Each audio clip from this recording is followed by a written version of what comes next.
Hi guys! Good morning! So, bali, ito yung ginagamit kong sabon. So, sa mga hindi po nakakaalam. Ay, hindi sila.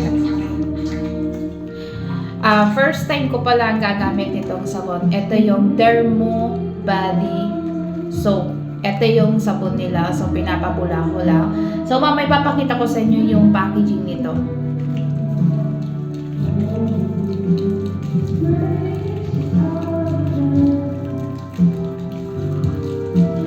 Bali, first day ko pa lang gumamit nito.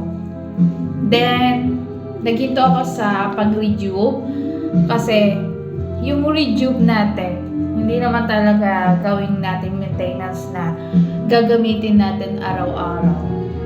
So, nag-switch ako sa pag-retinol. Then, eto yung sabon na ginagamit ko. Eto yung white soap nila, yung Dermo. Ayan, bawat ko lang.